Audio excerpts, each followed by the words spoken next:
અંજારમાંથી 2 દિવસ પહેલાં પકડાયેલું માંસનો જથ્થો ગૌમાંસ નીકળ્યો।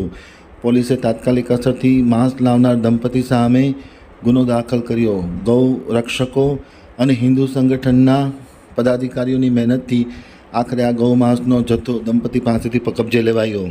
અંજારના આરટીઓ નજીક હિન્દુ યુવા સંગઠન અંજાર ગૌરક્ષકો દ્વારા ઝડપાયેલું માંસ ગૌમાંસ નીકળતા આજરોજ ફરિયાદ નોંધાઈ। મળતી માહિતી મુજબ ગત તારીખ 16/3/2025ના રોજ અંજાર શહેરમાં આરટીઓ કચેરી નજીક આવેલા ડમ્પિંગ સ્ટેશનની સામે બાવળની જાળીમાંથી શંકાસ્પદ ગૌમાંસ પકડાયું હતું।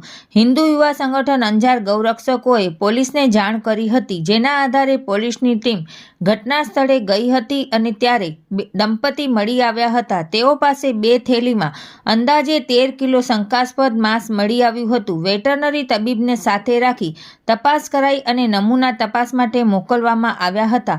એફએસએલ રિપોર્ટ કરતા લેબોરેટરીના રિપોર્ટ મુજબ આજરોજ આ માંસ ગૌવંશનું છે તે સાબિત થતા આરોપીઓ ઉપર અંજાર પોલીસ મથકે ફરિયાદ દાખલ કરવામાં આવી છે।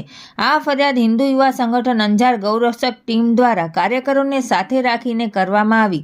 સ્થળ ઉપર પકડવા ગયા ત્યારે હિન્દુ યુવા સંગઠન પૂર્વ કચ્છ અધ્યક્ષ રાણાભાઈ આહિર સાથે અંજાર સંગઠન પ્રમુખ ચેતન ઝાલા, ગોપાલભાઈ આહિર, કૃણાલ જોશી, ગૌરક્ષા ટીમના અધ્યક્ષ સાગરભાઈ ખાંડેકા, રાહુલભાઈ સોની, નિલેશ સોની, અક્ષય પરમાર, રાહુલ સોની, દીપેશ વાઢેરા, કાંતિ દેવનાની, કૃણાલ પીઠડિયા, ભરત ઠક્કર, હર્ષલ પરમાર, કૃષલ પરમાર, તેજસ સોની, તીર્થ સોલંકી, કિરીટભાઈ ગઢવી વગેરે સાથે રહી આરોપીઓને મુદ્દામાલ સાથે ઝડપી પાડ્યા હતા। રિપોર્ટ ભારતી માખીજાણી, અંજાર।